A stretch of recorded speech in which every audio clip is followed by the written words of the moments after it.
Hola, ¿qué tal? ¿Cómo están todos? Muy buenas noches. Nosotros estamos muy contentos este día de octubre en el que damos comienzo a una nueva experiencia, a una nueva aventura en la que queremos compartir con ustedes una nueva percepción de las cosas a través de este programa que hemos titulado Lunes de Letras.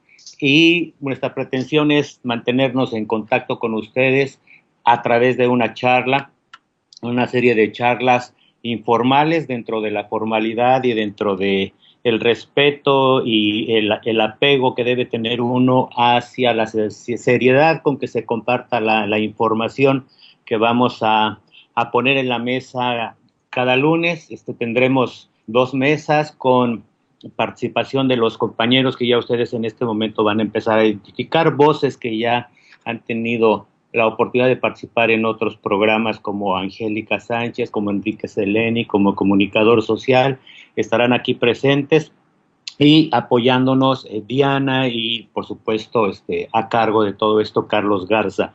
Les damos la bienvenida. Hoy vamos a iniciar en esta primera mesa con un tema que da para mucho, Virginia Woolf y su influencia para sentar las bases de este feminismo, para sentar las bases de estas libertades y de estos avances que ha tenido la mujer a lo largo del siglo XX y principios del siglo XXI. Vamos a hablar de ella y yo quisiera empezar entonces primero con esta carta que a mí me estremece desde que yo la conocí hace ya algunos años.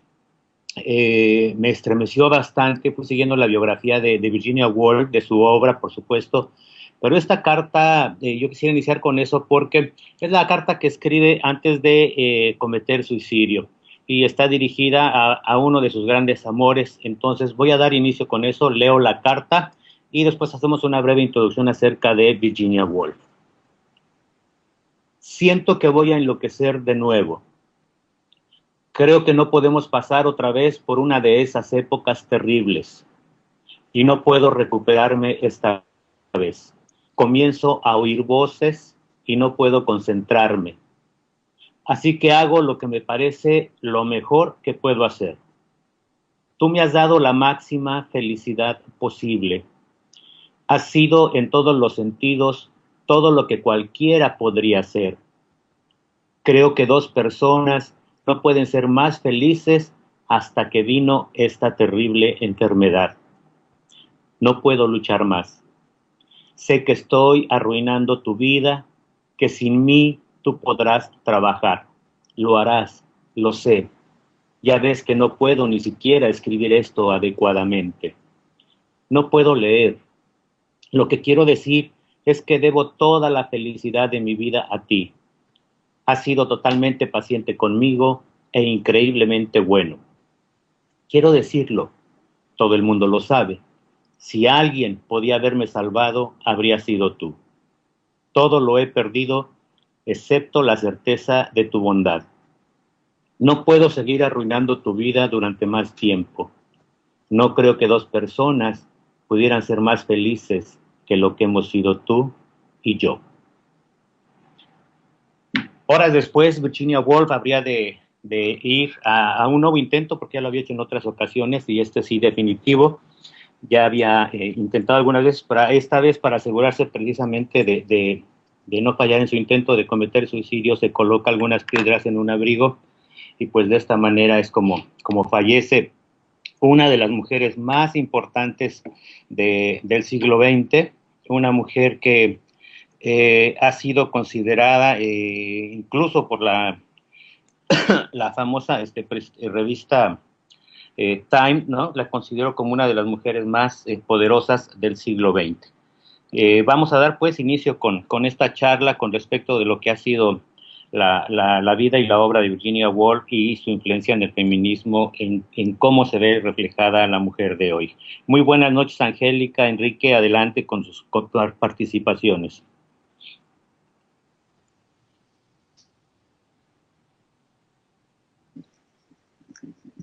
Angélica, ¿estarás por ahí? Sí, aquí estoy. Buenas noches, Radio Escuchas, buenas noches. Estamos inaugurando este este programa, por eso fue el silencio que de repente pensé que podría a lo mejor entrar en algún momento Enrique Seleni, y pues bueno, nos estamos inaugurando y es un placer estar con ustedes, Ernesto, Enrique, César, y a todos los que están apoyándonos en la transmisión de este programa. Es un gusto y un placer poder estar platicando con ustedes desde un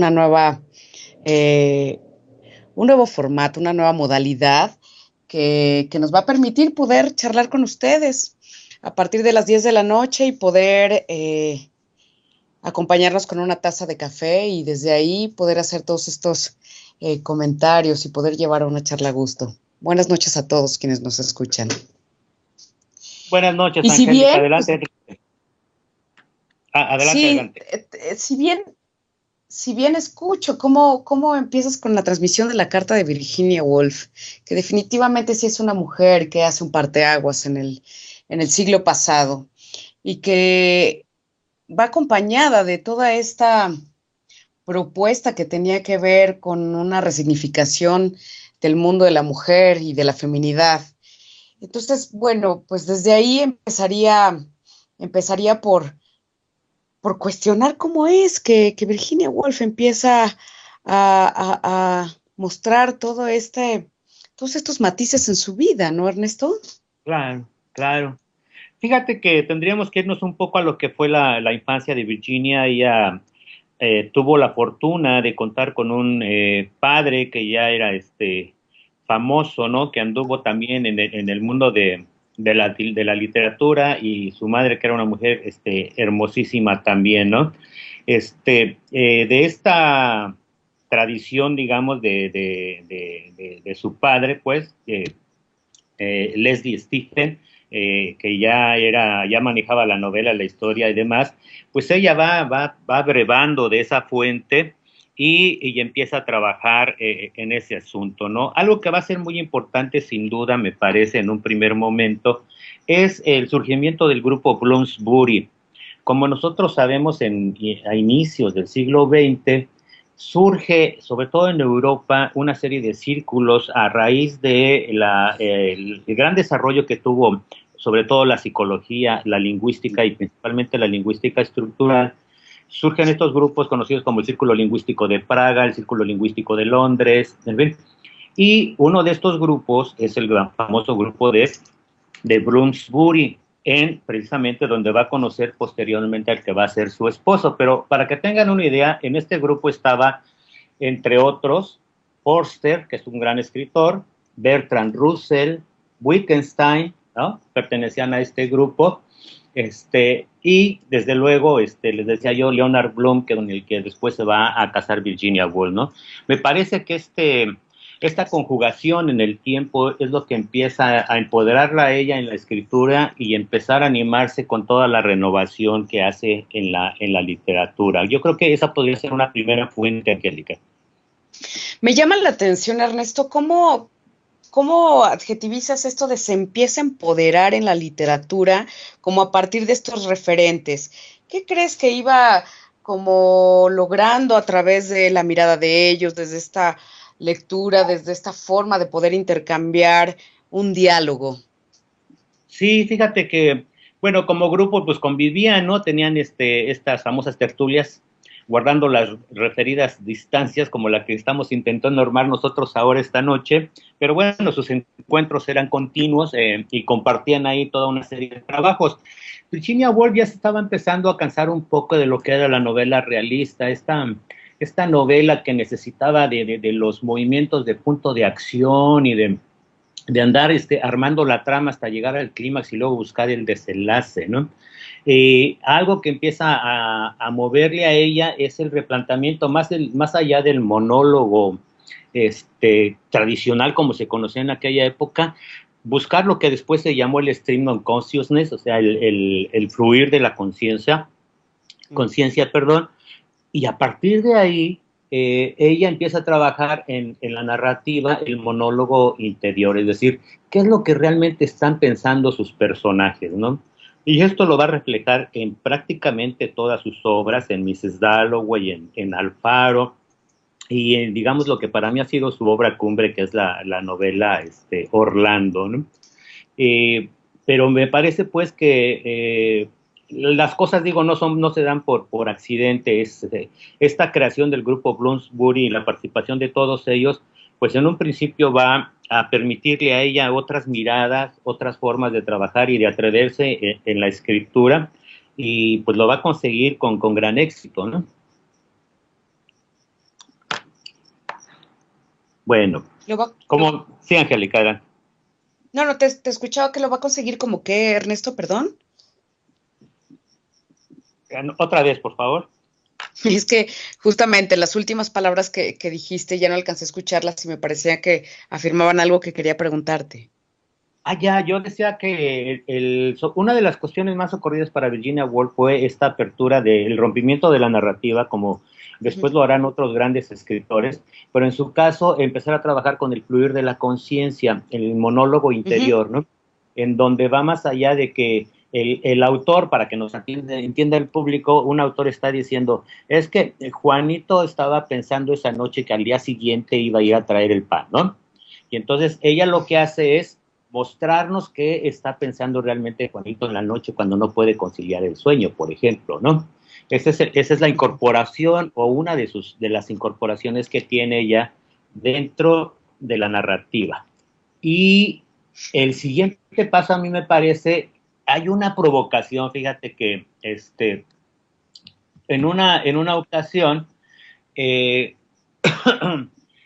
un tipo se puso a decir que prácticamente, salvo Emile Brontë, esta de las hermanas Brontë, de la que se escribió Cumbres Borrascosas, quizás sería la única mujer, ¿no?, novelista de sexo femenino con cierto éxito, pero que fuera de eso, todo ha sido producido por el hombre.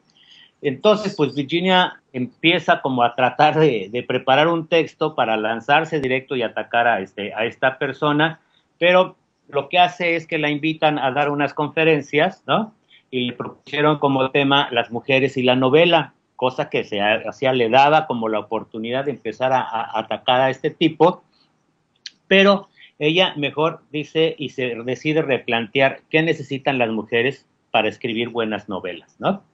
Y entonces de ahí surge esta famosa sentencia que está plasmada en ese ensayo, se hizo después de las conferencias, en donde ella dice, lo que una mujer necesita es una habitación propia y ser financieramente independiente si quiere dedicarse a escribir. Y ahora sabemos que no solamente escribir, ¿no? La mujer requiere de esta independencia y de tener su espacio, ya sea físico, que sea una habitación propia, o un espacio en la abstracción, pero un espacio que le permita desarrollarse y desenvolverse como ella misma lo hizo en su vida, ¿no? De la cual iremos hablando un poquito más adelante. Pero es el inicio, y este ensayo es el parteaguas, pues, con el que se empieza a pensar en ese feminismo y con que ella empieza a ser considerada como una de las abanderadas del feminismo que va a vivir el siglo XX, ¿no? Sí, Ernesto, fíjate que con esto que comentabas con el Stream of Consciousness, no está nada fácil pronunciarlo, pero que justamente me hace pensar en esta apuesta psicoanalítica de hablar de lo que se le ocurre, ¿no? En esta caricatura de la que siempre se muestra a Freud escuchando a sus mujeres histéricas en el diván, invitándolas a hablar de todo aquello que se le viene a la mente, y cómo viene este fluir en Virginia Woolf a partir de la escritura, y que también es una forma finalmente de poder hablar de uno, de mostrar esa subjetividad, particularmente de la conciencia, porque si no podríamos decir que caer en una discusión donde si toda creación tiene que ver con la subjetividad, y bueno, vaya que sí, pero bueno, particularmente de este movimiento que estamos hablando de la conciencia, donde a lo mejor Virginia Woolf también por ahí puede acercarse a mostrarse desde ese lado, ¿no? Donde parece que adopta como una invitación de esto que Freud hacía todo el tiempo, como esta invitación, pues, ¿no? Pero hacerlo por ella misma. Y bueno, desde ahí no podía dejar de pensar en la asociación libre y donde las mismas mujeres empiezan a tomar conciencia a partir de su propio discurso, hablando con el otro, y Virginia escribiéndolo, ¿no? Así es, efectivamente.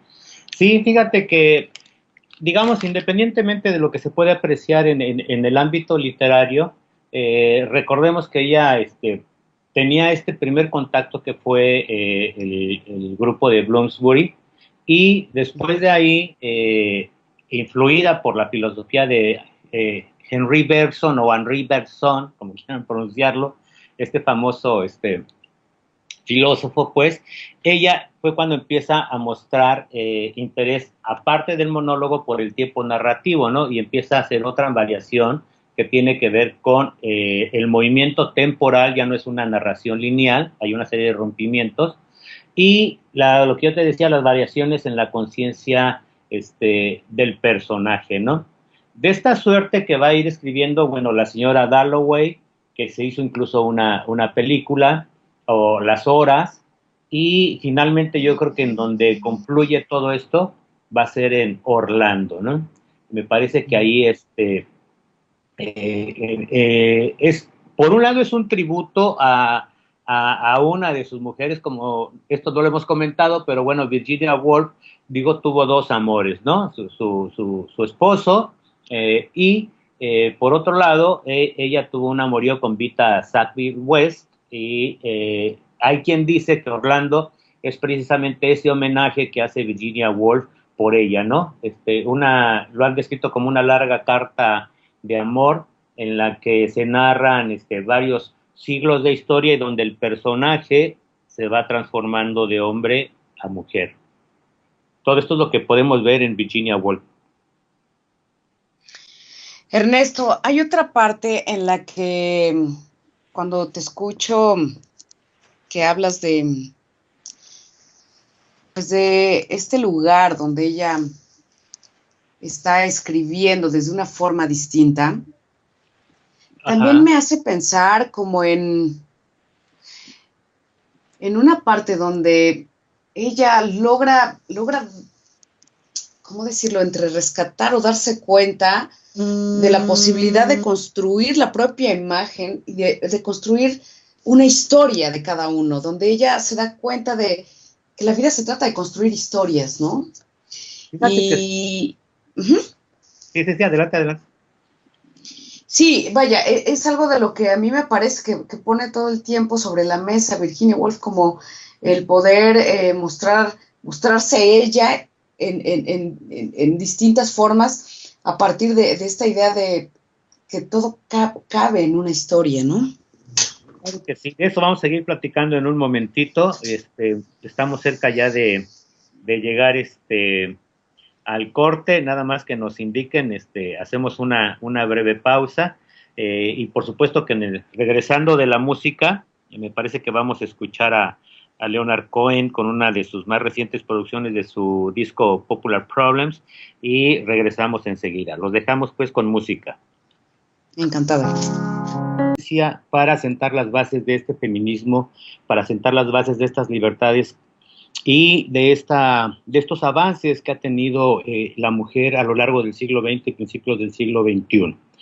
Vamos a hablar de ella, y yo quisiera empezar entonces primero con esta carta que a mí me estremece desde que yo la conocí hace ya algunos años. Me estremeció bastante, fui siguiendo la biografía de Virginia Woolf, de su obra, por supuesto, pero esta carta, yo quisiera iniciar con eso porque es la carta que escribe antes de cometer suicidio, y está dirigida a uno de sus grandes amores. Entonces voy a dar inicio con eso, leo la carta y después apego que debe tener uno hacia la seriedad con que se comparta la información que vamos a poner en la mesa. Cada lunes tendremos 2 mesas con participación de los compañeros que ya ustedes en este momento van a empezar a identificar, voces que ya han tenido la oportunidad de participar en otros programas, como Angélica Sánchez, como Enrique Seleni, como comunicador social, estarán aquí presentes. y apoyándonos Diana y por supuesto a cargo de todo esto Carlos Garza. Les damos la bienvenida. Hoy vamos a iniciar en esta primera mesa con un tema que da para mucho, Virginia Woolf y su influencia.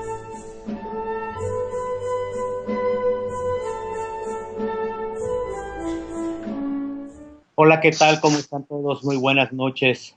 Nosotros estamos muy contentos este día de octubre en el que damos comienzo a una nueva experiencia, a una nueva aventura en la que queremos compartir con ustedes una nueva percepción de las cosas a través de este programa que hemos titulado Lunes de Letras.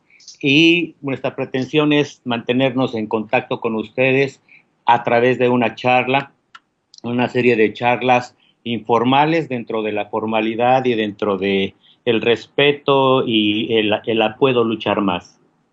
Sé que estoy arruinando tu vida, que sin mí tú podrás trabajar. Lo harás, lo sé. Ya ves que no puedo ni siquiera escribir esto adecuadamente. No puedo leer. Lo que quiero decir es que debo toda la felicidad de mi vida a ti. Has sido totalmente paciente conmigo e increíblemente bueno. Quiero decirlo, todo el mundo lo sabe. Si alguien podía haberme salvado, habría sido tú. Todo lo he perdido, excepto la certeza de tu bondad. No puedo seguir arruinando tu vida durante más tiempo. No creo que dos personas. Hacemos una breve introducción acerca de Virginia Woolf. Siento que voy a enloquecer de nuevo. Creo que no podemos pasar otra vez por una de esas épocas terribles. Y no puedo recuperarme esta vez. Comienzo a oír voces y no puedo concentrarme. Así que hago lo que me parece lo mejor que puedo hacer. Tú me has dado la máxima felicidad posible. Has sido en todos los sentidos todo lo que cualquiera podría ser. Creo que dos personas no pueden ser más felices hasta que vino esta terrible enfermedad.